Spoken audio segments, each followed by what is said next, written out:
Welcome to Randomania!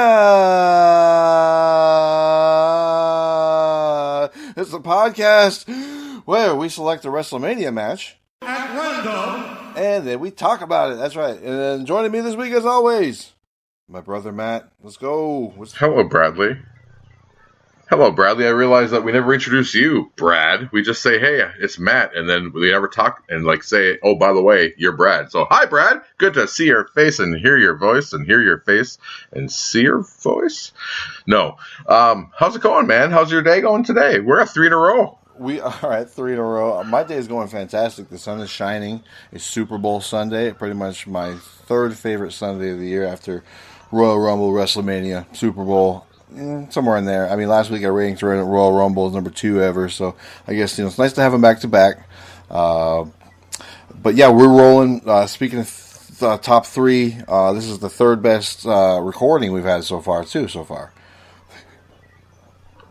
For sure, yeah. Maybe a rocky start that people haven't heard, but here we go. Drink that Budweiser. Steve Weiser? There you go. Steve Weiser. See, it's a wrestling podcast. You got to bring everything back to wrestling. Hey, speaking of the Royal Rumble last week, did you happen to see me in the Thunderdome? Yes, I did saw you in the Thunderdome. It was so funny, the story, because I'm sitting there asleep on the couch during the match, and I kind of dozing off. My wife's like, hey, isn't your brother supposed to be in there? And I open my eyes, and I look up, and I'm like, yeah, there he is right there. There you were. Like, really? And it was really only on, for real, man. And that was really only on screen for the introductions for the Kevin Owens Roman Reigns match, because then it's a Falls Count Anywhere match, and then they were never back in the arena, and then that match ended, and I logged off. Yeah, so great time to be in the Thunderdome when they're literally not showing it at all. I know, horrible timing, but at least I'm on there. I mean, I could have stayed on, and I would have been in that spot, and it was a good spot, and I would have been shown a lot during the Men's Royal Rumble match, but then I wouldn't have been able to Skype with you and watch the Royal Rumble, the Men's Rumble match with you. So I chose you over the Thunderdome, and a lifelong legacy that I can look back on. So I hope you're happy. You chose me over immortality, which I appreciate. In wrestling sense, I should have turned on you and ignored you and stayed in the Thunderdome, and then it could have been like, I don't know, what brothers feuded. I don't. Well, we know about a couple of tags. Matt and Jeff. Yeah, sure. They feuded. Christian and Edge. Kayfabe Brothers. Yeah, exactly. I'm down with Kayfabe Brothers, too. So anyway, we're talking wrestling today, like we always do in this podcast. We select a WrestleMania match randomly. What did we get this week, Matt? We got match number 92, and match number 92 is Shawn Michaels versus El Matador Tito Santana from WrestleMania 8. That's right, WrestleMania 8 from the Hoosier Dome, later called the RCA Dome in Indianapolis, Indiana. I feel like an underrated WrestleMania as a whole. I'd agree. I mean, this has its missteps. There's an 8-man tag in there that it's just, what are you going to do? Like, that's when they're still trying to figure out how to get everyone in the car, but only have a 3-hour show, Weirdly, this is like our third or fourth match from this WrestleMania. This is actually our fourth match that we've talked about from WrestleMania 8. Did you know that? I did not, but it's not my favorite Mania, so I guess that's why it doesn't stick out. Like, I don't know, I like it. I mean, this is the height of when we were watching wrestling, too. We think about it, 1992. This was on April 5th, 1992, so being 12 and 9 that we were at the time, like, I think this was pretty into it at this point. I would say maybe a little on the down skid, because I didn't really watch much more from like maybe 93 to 96ish. I mean, I still did, but nothing like I did here being 12. But I think this was still right in the wheelhouse of when we were watching, like, Primetime every Monday and Superstars and All American Wrestling, I think, every weekend. At least for me. Would you say yeah for you? I would feel like we still got magazines from that era. You know what I mean? I think that's a good sign. Then we have in our collection WWF magazines from '92, so I feel like we were still pretty into it. At least I was, or you were. We both were. However, but that kicked it. Yeah, I just don't think we were as ardent, not the right word, ardent fans as we had been, in the probably 5 to 8 years before that. So, 90, 91, 92, I think were the big years where, all the toys, all the magazines, going to shows at Green Bay. And that was, so this is, I'm just trying to say, like, this was still in our pretty epic fandom back in the day. So yeah. But this is like the how 2001 is in the Attitude Era, where it's like you've reached the peak, and now what? 92 is kind of the peak of this Hogan era, where we're like, okay, now what? There was sort of a transition era a bit, because there's a lot of guys, new stars coming up. By the end of 92, Bret Hart was going to be a world champion. Well, Shawn Michaels. Well, yeah. This match is a perfect example. You kind of have the new guard and the old guard, right? Shawn Michaels had been there, but then now he's just, which we'll talk about a little more in a minute, kind of coming into his own and getting that little push. And you got your guy that's been there for 10 years already, kind of on his way out of the company. So this is exactly what you're talking about, kind of that transition period. Like the post rock and wrestling stuff, that was huge, with the Hogan Andre thing. You're right. Being, 2002 was kind of the same thing, right? 2001, just getting out of the Attitude Era, and get the guys that had been here and new guys coming in, and a lot of audience members that were watching and just dropped out because it wasn't as in vogue as it had been. So you're exactly right. So, but this being the opening match of WrestleMania 8, there's 62,000 people there. 62,167. Like, that's a lot of people in 1992 still, Well, 62,000, etc. eventually, because that was pointed out at the beginning of the match when they're coming out.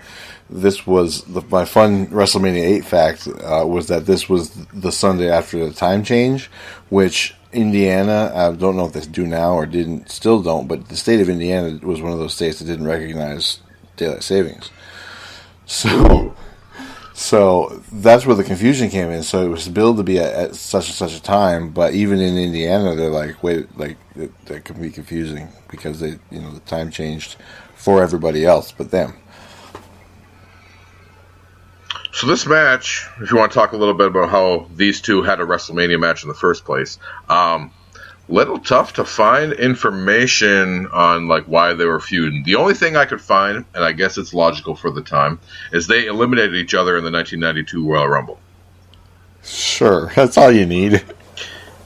Yeah, so Shawn Michaels had just turned heel coming off the Rocker split up, where one of the greatest segments in the history of professional wrestling ever, Shawn Michaels throws Marty Jannetty through the window on the barbershop, and Bobby Heenan's greatest line ever, he tried to jump through the window to escape. Jannetty tried to dive through the window to escape. It's literally the greatest thing I've ever seen in wrestling, still to this day. So that Michaels had just become a heel, and he was just getting like that. Literally, that breakup aired on January 11th, 92. So we're like not even 3 months of Heartbreak Kid Shawn Michaels, because they changed his look. He started growing chest hair. He got new gear. He's now known as the Heartbreak Kid Shawn Michaels. Sherry Martel is his manager. And do you remember this? Sometime during the card after a Shawn Michaels match, Bobby Heenan or the heel announcer, whoever that was, would say, "Shawn Michaels has left the building." Yes, I remember that now. That's great. And then usually Gorilla would be like, "Who cares? Who cares?" And Heenan gets all. It's just Heenan and Gorilla. It's just perfect. So that's where we're standing with Shawn Michaels going into this. Tito Santana had just not too long before this started doing the El Matador gimmick, late 1991. So he was Tito Santana. He'd been working there for about 10 years, man. I think it was like 83 when he signed. And, former Intercontinental Champion, former Tag Team Champion, had his pretty good run with Martel, broke up from that, was a pretty strong babyface, was in the finals of the Intercontinental Tournament in 1990. He lost, but he was in it. So, he's still getting a pretty good push to come to 91, get a little more character out of the guy, and they make him El Matador. So here's where we are. They eliminate each other at the Royal Rumble, and now that apparently warrants a WrestleMania match. Excellently summarized there, brother. Did you know any of that? Did you even know any of that? No. Yeah. I know about the El Matador gimmick. It had only been around for a short time, and I know that Shawn Michaels, obviously, I knew had recently become the sexy boy, but not so much like exactly dates and such.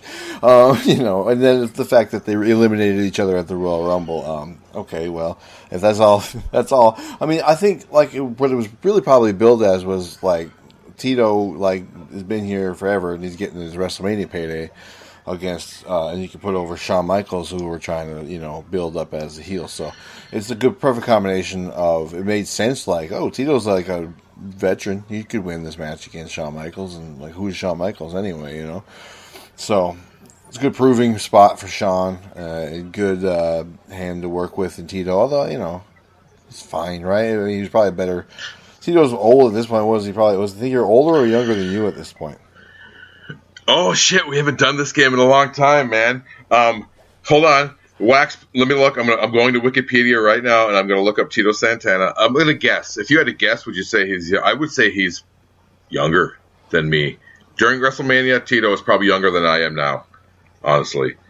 But then again, I don't know. So he worked for WWF in like 78, 79, left, came back in 83. So if you just do math. Yeah, he's got to be. I'm guessing he's mid-40s in this, but he's born May 10th, 53.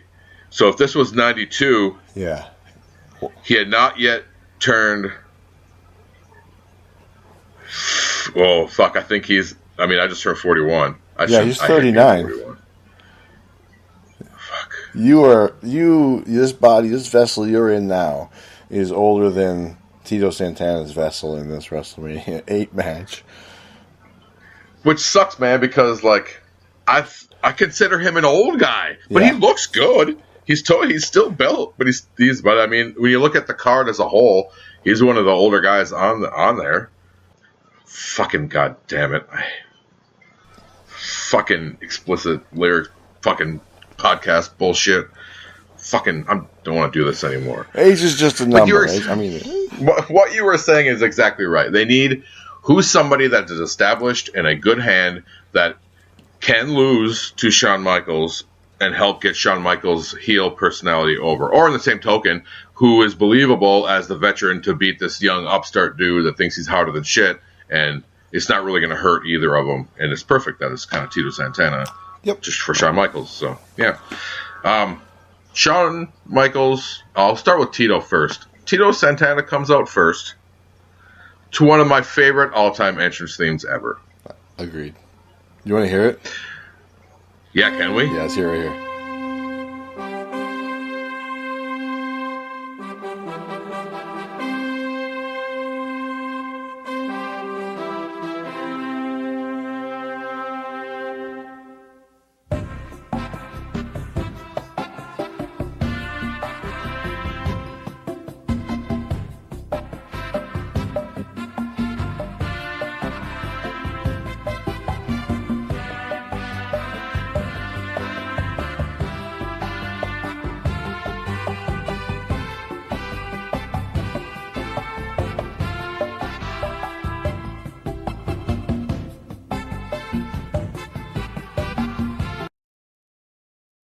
Yep, it really is. I love that music. Even Gorilla Monsoon's like, great music, or whatever he said at the end of this. He's like, I love that music, or something. Yep. I do have a weird question. Mm-hmm. What's the furry thing that he's carrying in his hand? What is that? I don't know. I used to always think it was like his hat. But maybe I Googled it, and I can't find. I literally Googled like, what's the furry thing that Matador's carried, and Google had no idea what I was talking about. They're like, here's more info on furries. Yeah, not my Google history. It's like I get weird ads on all kinds of websites. No, I don't want to forget to mention that the America the Beautiful had just got done being sang by Reba McEntire.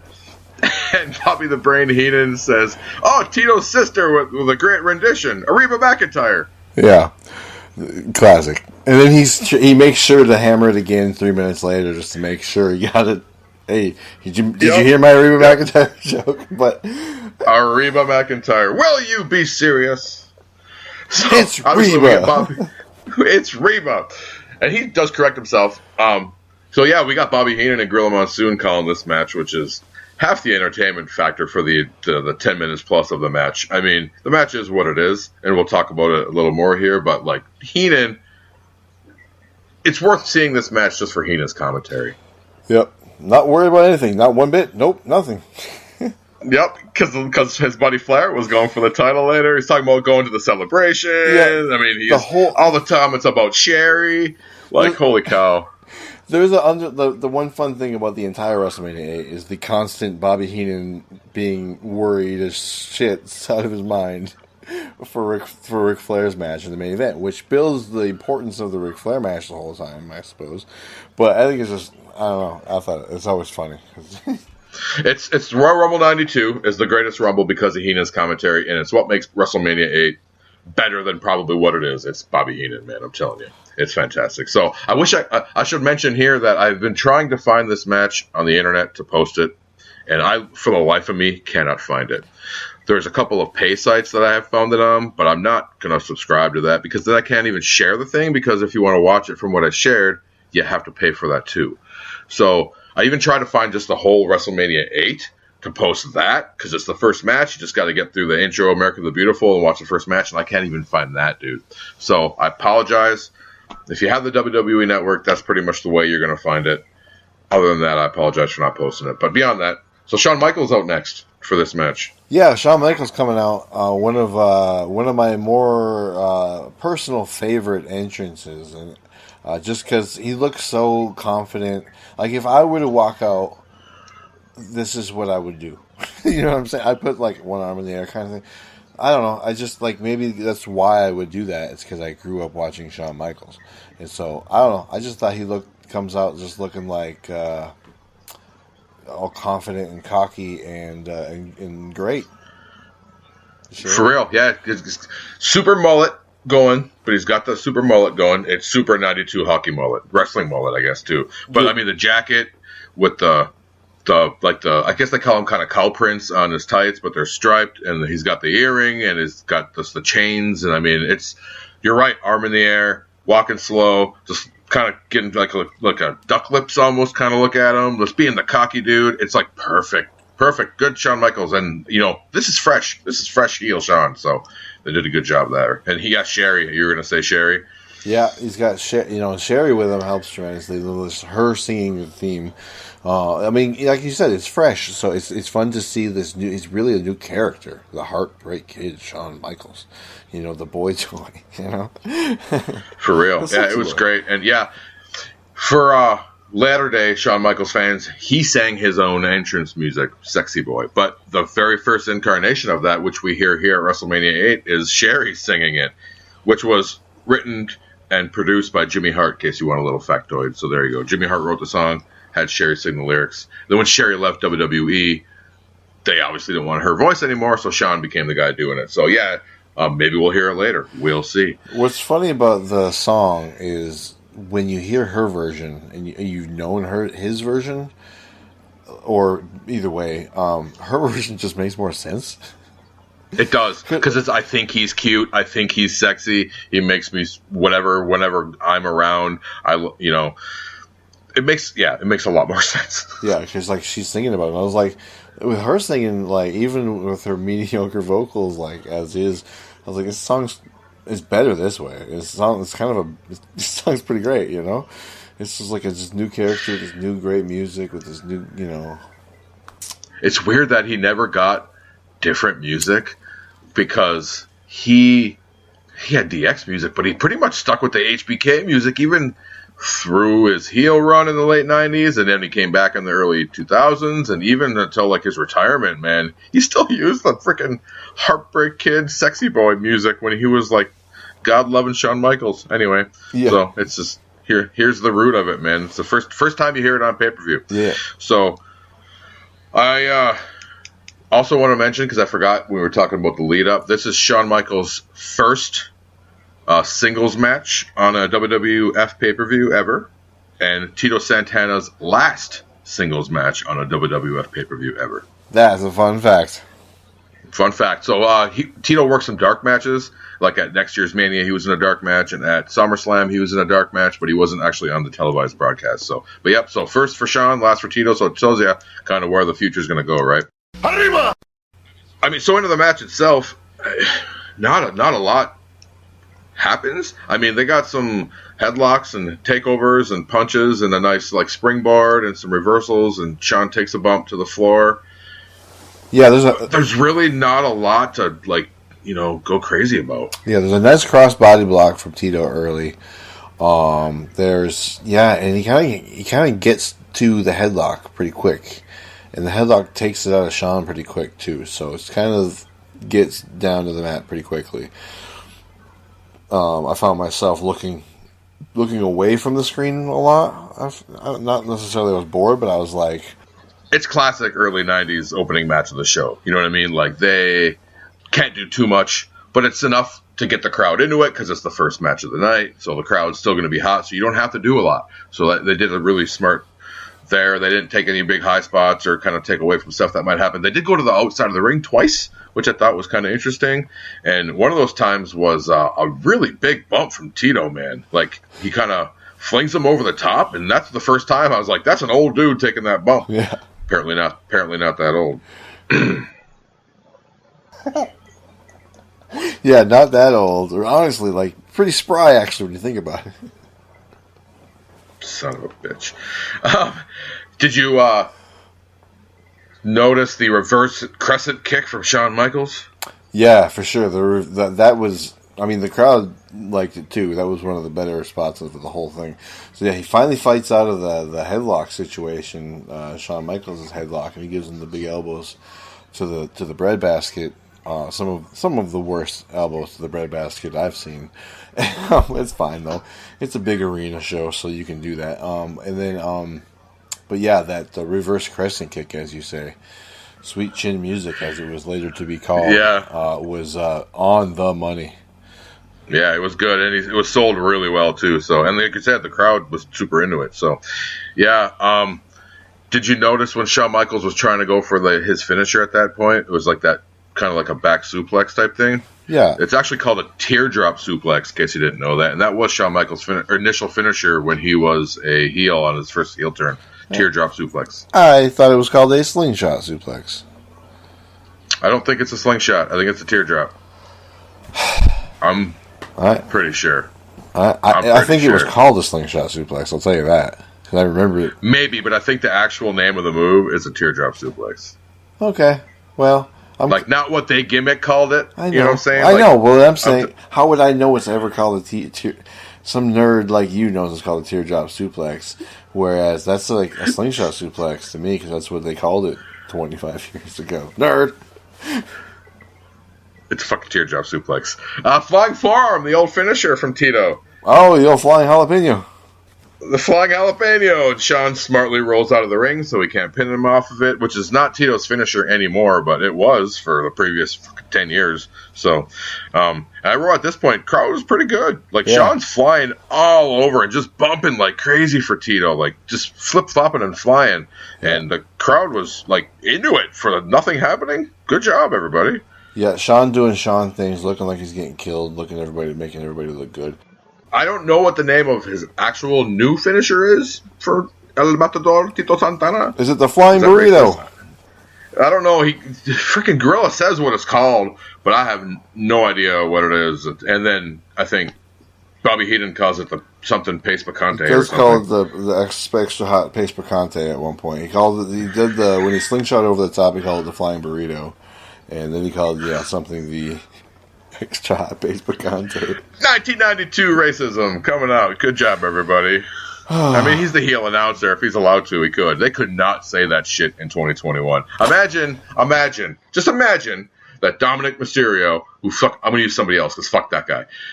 Lince Dorado does a slingshot over the top onto somebody, and then Corey's like, it's a flying burrito. That dude's off the air next week. You know what I mean? Like, they can't say that shit, but Bobby Heenan, it's all good. We're all laughing, though, when it happens, though. It's still funny, but I mean, it's all the same shit that Jesse Ventura would say, too, let's be honest, because Jesse Ventura would do the same thing. Well, if I can't make a racial slur, neither should a corporation be able to. So the finisher of this match just kind of comes out of nowhere? Yeah, well, he does. Yeah, they're on the apron, and he sort of like goes to body slam him in or over or something. And how'd it go? I forget. So Tito's trying to like body slam Shawn Michaels, and Shawn grabs the top rope with his arm, and it kind of like they kind of sway back and forth because he's like holding onto the top rope, and it almost like it's supposed to like throw Tito's balance off, and then Shawn lands on top of him, and it pins him. Yeah.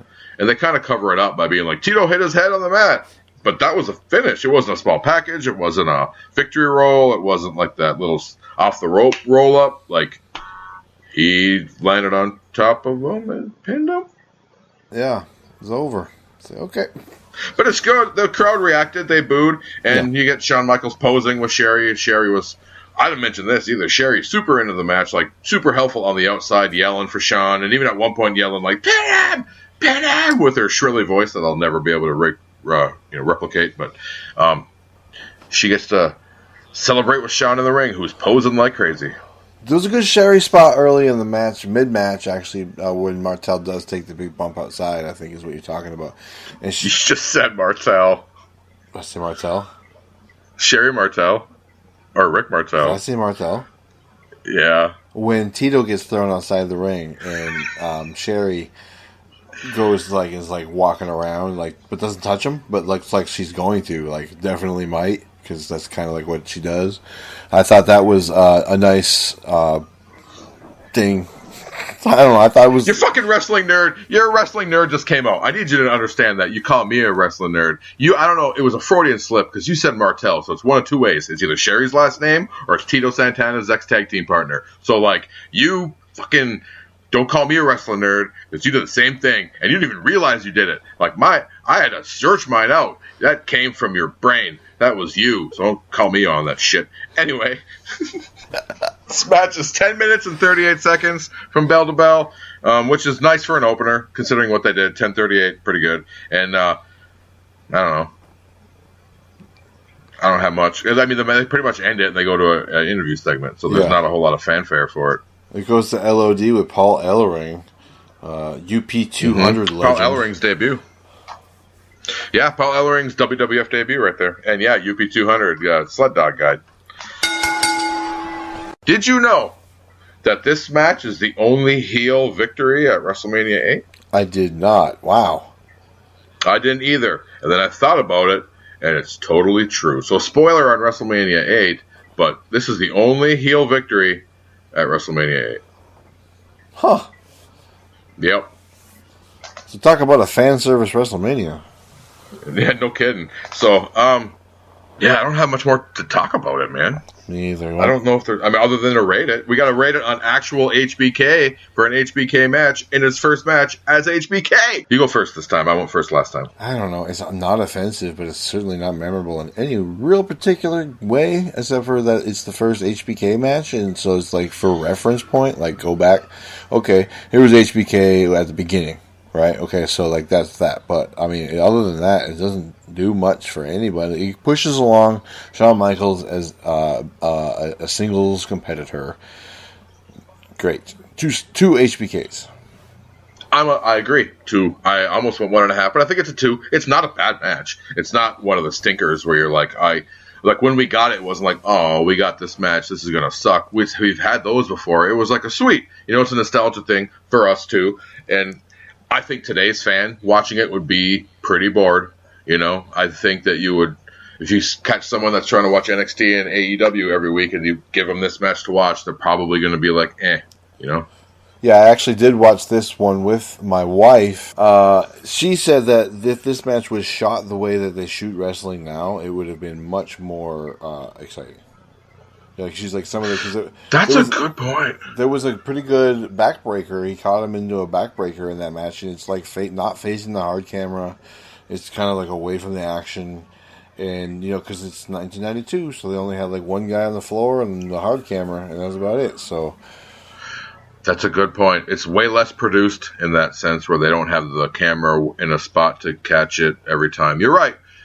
I'm not sure it would have made it a 4 or 5 star match, but it might have bumped it up a little bit. But yeah, you're right. So 2. It's middle of the road, but it's on that lower end spectrum. So there we go. Yep. Still,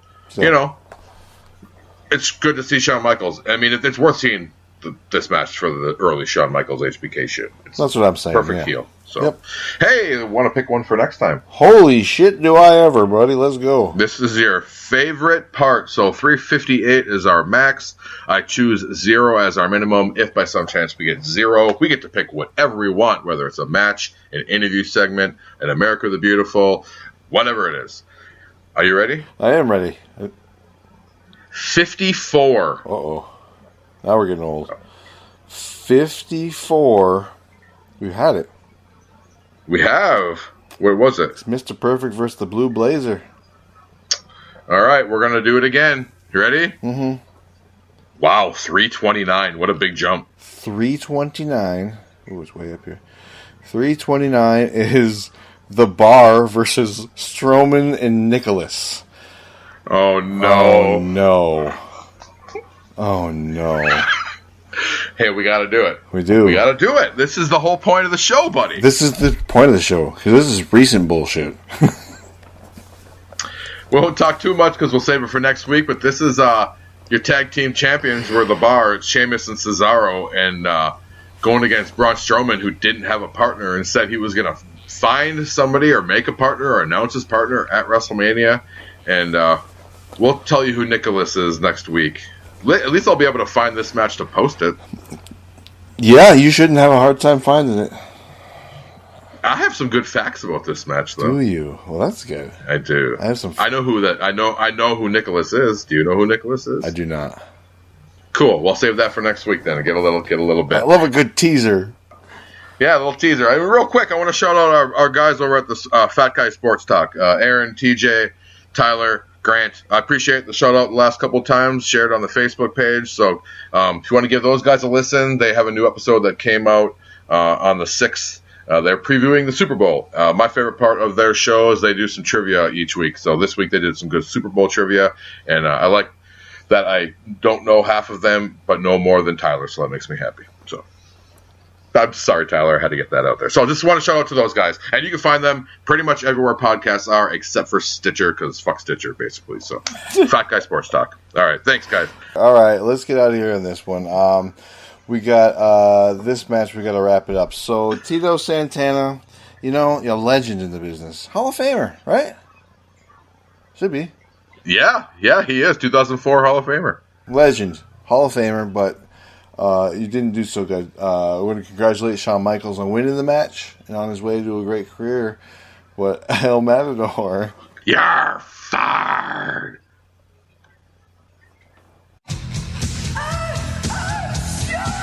I think he's cute. He's so sexy. He's got the look that drives the girls wild. Got the moves that really move me. He sends chills up and down my spine. He's just my sexy boy. He's not your boy toy. He's just my sexy boy.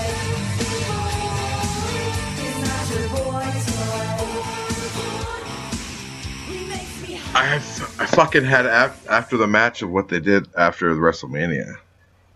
Probably doesn't really matter. I was going to bring up that Shawn Michaels on the European tour right after WrestleMania. Shawn Michaels was the challenger for Randy Savage's title on the European tour, and then he eventually won the Intercontinental title that fall, and then he went on to greatness. And that this is well, we already talked about being Tito's last pay-per-view match, and then a year later in August '93, he was no longer employed. So if that shit doesn't matter, we can say fuck it, and I won't say it. Did you just say it? Oh, yeah. Okay, well,